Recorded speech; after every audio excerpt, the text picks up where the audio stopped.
अब बात कर लेते हैं केंद्रीय विद्यालय में एसजीसी कोटा या सिंगल गर्ल चाइल्ड क्या होता है। तो वैसे पेरेंट जिनके पास संतान के रूप में केवल एक ही लड़की होती है, इस लड़की के अलावा उनके ना तो कोई छोटा या बड़ा भाई बहन नहीं होता है, अर्थात कि यह लड़की अपने माता पिता की इकलौती संतान होती है, तो यह एसजीसी कोटा या सिंगल गर्ल चाइल्ड कोटा के अंतर्गत आती है।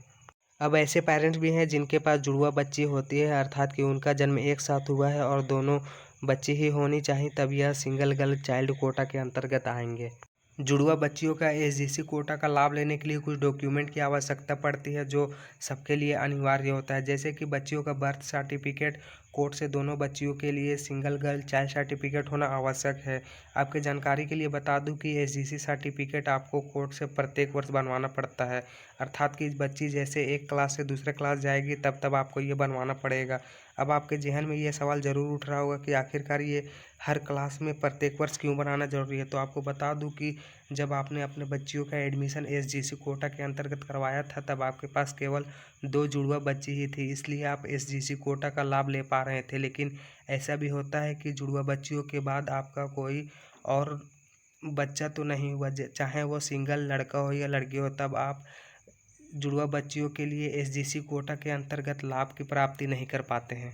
अब ऐसा बिल्कुल भी नहीं है कि आपके बच्चियों को स्कूल से निकाल दिया जाएगा, बल्कि वह अब जो एसजीसी कोटा के अंतर्गत उनको लाभ दिया जा रहा था उसे बंद कर दिया जाएगा और अब सामान्य बच्चों की तरह उनसे फीस आदि को लिया जाएगा। बहुत से पेरेंट्स के मन में ये सवाल उठ रहा होगा कि जिनके पास जुड़वा बच्चों के रूप में एक लड़का और एक लड़की है, तो क्या वो एसजीसी कोटा का लाभ ले पाएंगे। तो बता दूं कि आप एसजीसी कोटा का लाभ नहीं ले सकते, क्योंकि ये केवल जुड़वा लड़कियों के लिए लागू होता है और अब प्रत्येक क्लास में एसजीसी कोटा के लिए 2 सीट आरक्षित रहती है।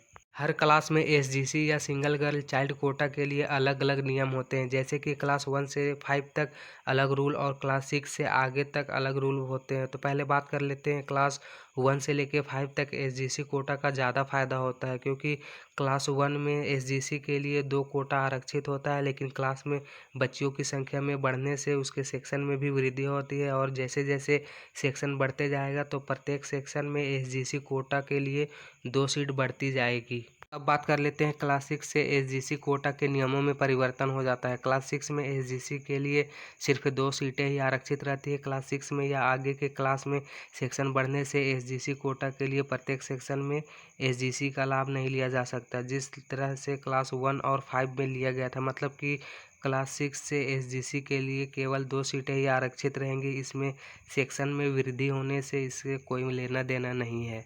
अब बात कर लेते हैं केंद्रीय विद्यालय में टीचर्स कैसे होते हैं। तो यहाँ के टीचर्स काफ़ी पढ़े लिखे होते हैं, इनके पास पढ़ाने और लिखाने का एक्सपीरियंस काफ़ी ज़्यादा होता है। आप भी आसानी से केंद्रीय विद्यालय के टीचर्स बन सकते हैं, जिनकी सैलरी 40,000 से 50,000 या इससे अधिक भी होती है। समय के साथ परिवर्तन भी होते रहता है। अगर आपको इसके ऊपर वीडियो चाहिए तो कमेंट करके ज़रूर बताएँ।